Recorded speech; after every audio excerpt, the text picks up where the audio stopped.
네, 오늘 말씀은 민수기 14장 36절에서 38절 말씀입니다.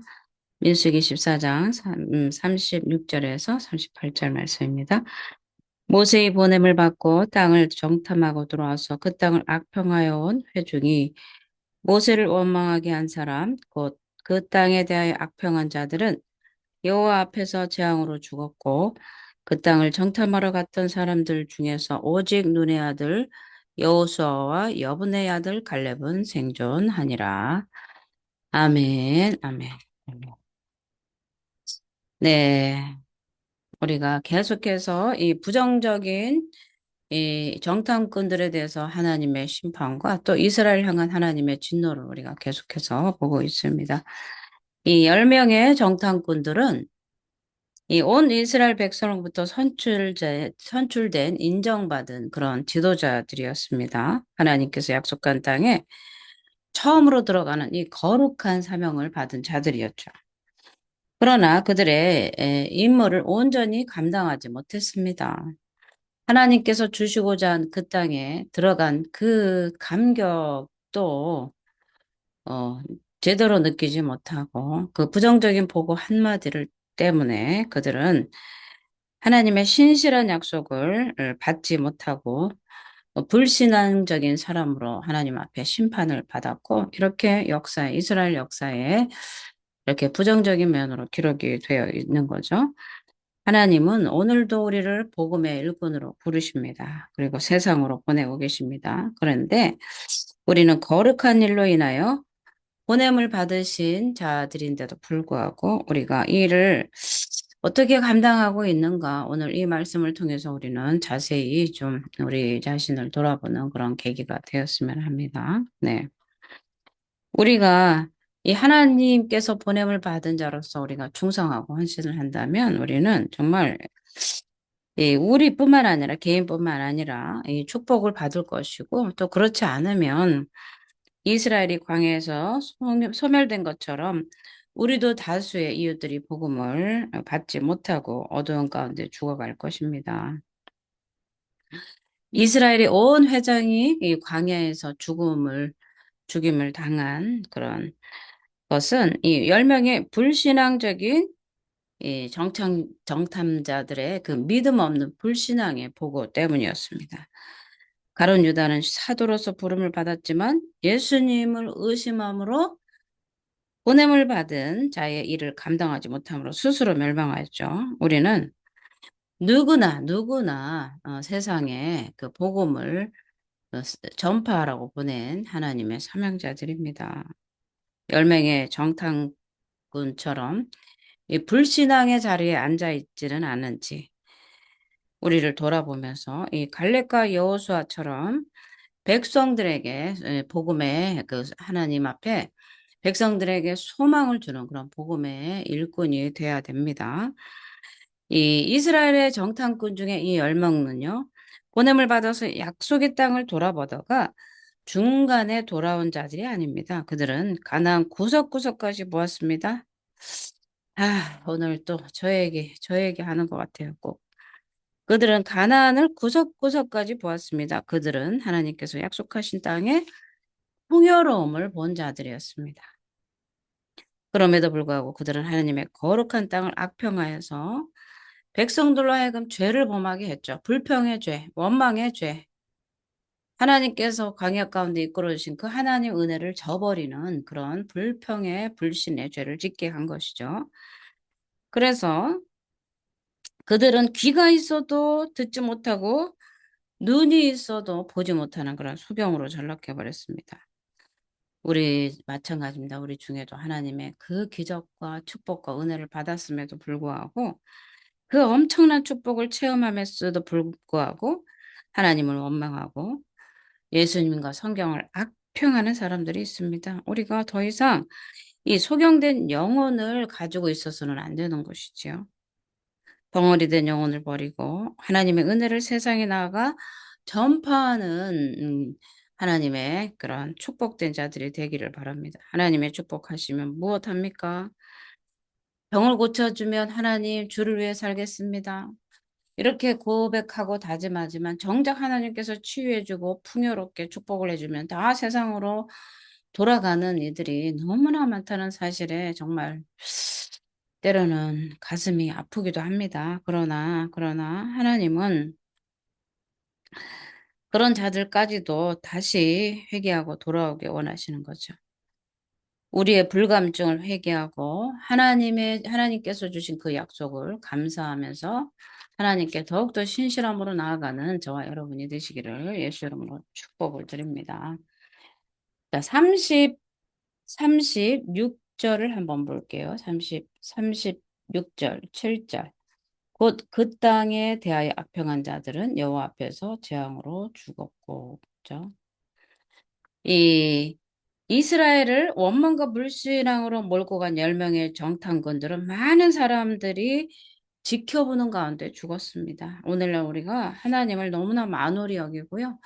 하나님의 약속을 그저 인간의 약속보다 더, 무시하는 경향이 너무나 많아요. 사람과의 약속은 보이니까 약속 안 지키면 따지고 드니까 약속을 어떻게든 지키려고 하지만 하나님은 약속을 주셔서 그렇게 하겠습니다 했는데 보이진 않는 하나님이 책망을 귀 딱 닫고 눈을 닫아버리면 하나님의 책망이 들리지 않기 때문에 그 약속을 일방적으로 깨면서 그 하나님을 두려워하지 않는 경향들이 너무나 많습니다.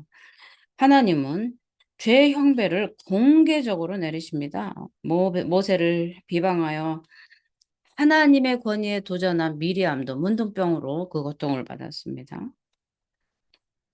하나님은 초자연적인 방법을 사용하셔서 사람들에게 보이게끔 징계하시는 이유는 무엇이겠습니까? 하나님이 살아계심을 보여주기 위함입니다.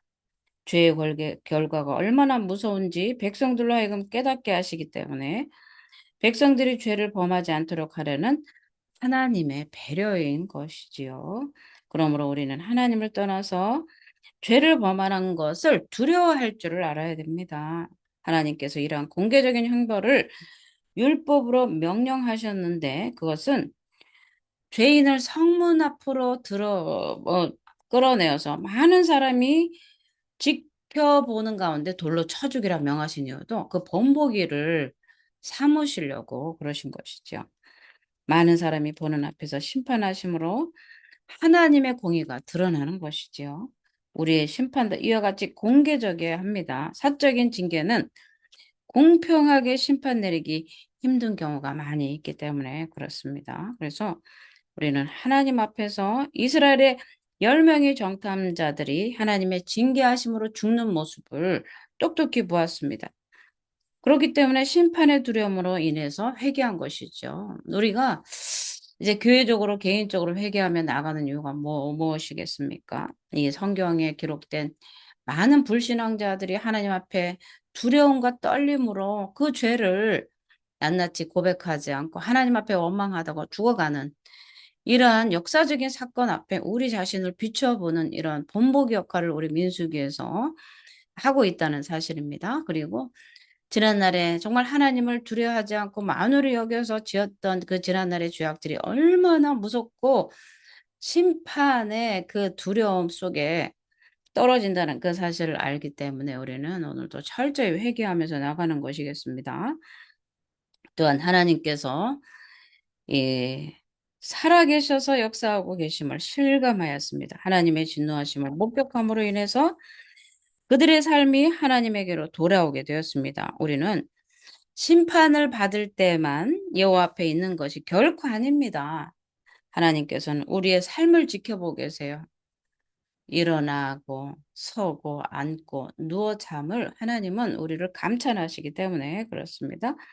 하나님께서는 불꽃 같은 눈으로 우리 인생을 살피십니다. 그러므로 우리의 삶은 항상 하나님 앞에 있다는 것입니다. 우리는 항상 하나님 앞에 있다는 코람데오의 삶을 살아야 된다는 사실이죠. 그래서 하나님 앞에 있다는 생각을 늘 하면서 경건한 마음으로 하나님을 섬겨야 되는 것입니다. 때때로 우리는 하나님의 눈을 피할 수 없음을 우리는 알고 있으면서도 하나님 앞에 우리가 살아가고 있다는 것을 망각해서 우리가 이것은 숨겨도 되겠지, 이것은 감춰도 되겠지 하지만 하나님은 다 그것을 드러내셔서 마지막 날에다 심판을 하시는 거죠. 오늘 죄를 져도 하나님 아무 일도 안 내려. 내가 죄를 범했는데도 벽돌이 날아오지 않으면 아우 하나님 모르시는가 보다 그것이 아닙니다. 우리의 모든 죄는 생명책의 회개책 행위의 책에 다 기록되어 있어서 우리가 회개하지 않으면 그대로 그것이 남아 있는 것이죠. 그러나 우리가 우리의 죄를 자백하면 그 묻보시고 우려오신 하나님은 우리의 죄를 맑게 씻어주셔서 지우개를 싹 지워주셔서 생명책에 그런 우리의 그 죄악들이 싹 사라진다는 거예요. 그렇기 때문에 우리는 하나님 앞에 날마다 기도하는 이유가 무엇입니까? 하나님, 나의 죄를 하나님 앞에 거울을 보는 것처럼 하나님 앞에 서면 우리의 죄가 드러나기 때문에 우리는 하나님 앞에 기도하면서 서는 것입니다. 그래서 우리는 하나님의 눈을 피할 수 없다는 사실을 알고, 그죠? 하나님 앞에 신실하게 서야 될 줄 믿습니다. 이스라엘은 징계를 받고 나서야 이 사실을 깨달았습니다. 그죠? 우리가 마태복음 16장 26절에 보면 사람이 온 천하를 얻고도 제 목숨을 잃으면 무엇이 유익하리요? 라고 말씀하십니다. 사람이 무엇을 주고 제 목숨을 바꾸겠느냐? 라고 예수님께서 말씀하신 것이 기록되어 있습니다. 이와 같이 생명은 귀하고 귀한 것입니다. 그러나 이스라엘은 일순간에 이 어려움을 참지 못하고 생명의 근원이 되시는 하나님을 거역했습니다. 그들을 이스라엘의 출애굽에서 건져내셔서 애굽에서 건져내셔서 그 광야 가운데 인도하시고 적과 꿀이 흐르는 가나안 땅 약속의 땅을 주시기 위해서 하나님은 그들을 보호하시고 인도하셨는데도 그러한 은혜를 저버리고 육신의 안위를 위해서 당장 눈앞에 보이는 것이 그들이 원하는 것이 없다고 하나님 앞에 원망하고 불평한 것입니다. 그러나 우리는 육신의 안위를 구하는 것보다 하나님께로부터 오는 영원한 삶을 구해야 된다는 사실입니다. 우리의 삶의 그 신앙의 근거는 무엇이겠습니까? 오직 하나님의 약속을 믿고 지키는 데 있습니다. 비록 보이지 않습니다. 하나님의 약속이 희미합니다. 그러나 우리는 신실하신 하나님의 그 약속을 믿고 주님 앞에 겸손하게 주를 따라갈 때, 말씀 가운데 설 때 하나님은 우리의 길을 빛으로 인도하신다는 것입니다. 그래서 우리는 사람이 떡으로만 사는 것이 아니에요. 오직 하나님의 입으로 나오는 말씀으로 산다는 것을 우리에게 가르쳐 주시는 그 하나님의 그 놀라운 은혜 앞에, 말씀 앞에 우리는 날마다 서야 되는 줄 믿습니다. 우리는 이 10명의 정탐절들을 볼 때 하나님의 말씀을 거역하여서 죽었고 갈렙과 여호수아는 하나님의 말씀을 믿고 믿음대로 행하였기에 20세 이상 된 장정 중에서 유일한 생존자가 되었습니다.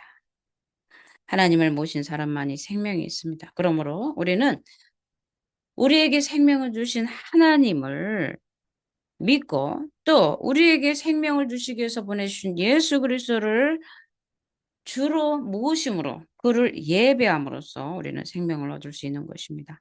하나님의 말씀을 듣고 하나님께서 보내신 자를 믿는 자는 영생을 얻고 심판에 이르지 아니한다라고 이 요한복음 5장 24절에서 우리에게 말씀을 해 주십니다. 이 가나안 족속 중에 아낙 자손은 거대한 용사들이었습니다. 이들을 보고 겁에 질린 것은 당연한 일인지도 모릅니다. 그런데 갈렙과 여호수아는 오직 하나님의 약속만을 의지하여 가나안으로 들어가고자 했습니다. 이는 죽음을 각오한 이 신앙의 결단으로 신앙의 이 소산이었습니다. 그러한 위험 속에서도 굴하지 않은 신앙의 용기가 그 속에 있었던 것입니다. 하나님께서는 이런 용기 있는 신앙에 대해 보상하셨습니다. 그들의 생명을 보존시키셨을 뿐 아니라 가나안 땅을 주시고 그곳의 아름다운 수산을 그들에게 모두 주셨습니다. 구원은 행위에 따른 보상이 아니지만 하나님께서는 믿음의 행위를 기뻐하십니다. 그것이 순종으로 연결되어 있기 때문에 그렇습니다. 왜냐하면 믿음이 있는 자만이 믿음의 행위를 할 수 있기 때문입니다. 그러므로 하나님께서는 믿음이 있는 자들에게 더 풍성한 것으로 보장하시기 때문에 그렇습니다. 우리가 살아가는데 정말 앞에는 하나님의 약속이 분명히 있지만 앞에는 안악자손이 있고 거대한 장애물들이 있습니다. 그럴 때 우리는 정말 이것이 하나님의 뜻인가 아닌가 이렇게 우리가 판단할 때가 너무나 많습니다. 분명히 하나님의 뜻이 있다 할지라도요, 반드시 장애물은 있다는 사실입니다. 그래서 우리가 놓치기 쉬운 것은 하나님께서 명령하신 그 일을 행할 때 시온의 철원처럼 뻥뻥 뚫려서 그냥 고속도로로 달려가는 것만은 아니라는 사실입니다. 반드시 하나님의 약속에는 사단이 개입해서 그 약속이 이루어지지 않도록 방해하는 그런 악한 세력이 있다는 사실을 알고 하나님의 약속을 분명히 믿고 그 장애물을 뛰어넘는 신앙을 우리는 가져야 될 줄 믿습니다. 우리의 삶 속에 하나님께서 무엇을 이루고자 하신 그 나의 뜻이 하나님의 뜻이 나의 뜻이 되어서 그 길을 갈 때 순종할 때 반드시 비바람이 치고 장애물이 있습니다. 그러나 그거를 뛰어넘는 신앙을 하나님은 우리에게 요구하십니다.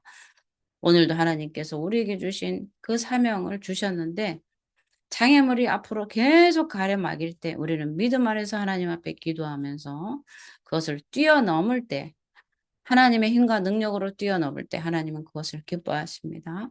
이 이스라엘의 10명의 정탐꾼들처럼 원망하고 불평한 것이 아니라 오직 그 땅을 탐지하러 갔던 사람들 중에 오직 눈의 아들 여호수아와 여분의 아들 갈렙은 생존하니라 이렇게 말씀하시고 순종한 사람만 생존하는 거예요. 아무리 12명을 불러서 정탐꾼으로 세웠지만 끝까지 순종하는 자만이 약속된 땅을 밟을 수 있다는 것입니다. 오늘 이 10명의 정탐꾼은 그 땅에 대해서 악평한 자들은 여호와 앞에서 재앙으로 죽었다라고 말씀을 하십니다. 꼭 저한테 하시는 말씀인 것 같아요. 왜 그 땅에 보내서 이렇게 고생시키십니까? 하면서 원망하고 불평했던 그 신앙에 정말 믿음이 있다고 생각해서 갈 때는 신나게 갔는데 가서 어려움을 만나니까 하나님 앞에 원망하고 불평하고 울고 그 다시는 보내지 말라 하면서 울었던 그 옛날에 제 모습을 보는 것 같은데 이들은 재앙으로 죽었습니다. 그런데 돌아보면 나도 죽을 일을 한 거예요. 그러나 예수 그리스도의 은혜로 내가 오늘 살아 있음에 감사를 드리고 하나님 앞에 하나님이 우리를 어디로 보내주신지 주님, 네, 나를 보내소서 내가 여기 있나이다 하는 그러한 이사야처럼 나를 보내소서 하는 나를 드리는 신앙, 주님께서 어디를 보내신지 우리가 가는 곳은 하나님께서 가장 좋은 곳이란 사실을 알고 때로는 어려운 일이 닥친다 할지라도 그 끝까지 하나님을 신뢰할 때 하나님 우리에게 더 좋은 것을 주시는 하나님으로 우리는 하나님을 더 신뢰하면서 나아가야 된다는 사실에 우리는 오늘도 우리가 이 민수기를 보면서 우리 자신을 돌아봐야 될 줄 믿습니다. 오늘도 나의 불신앙을 회개하고 믿음 없음을 회개하는 그래서 하나님 앞에 믿음 있다. 갈렙과 여호수아처럼 하나님께서 주실 그 땅을 정복하고 다스리는 저와 여러분이 되시기를 예수의 이름으로 축복을 드립니다. 아멘. 할렐루야.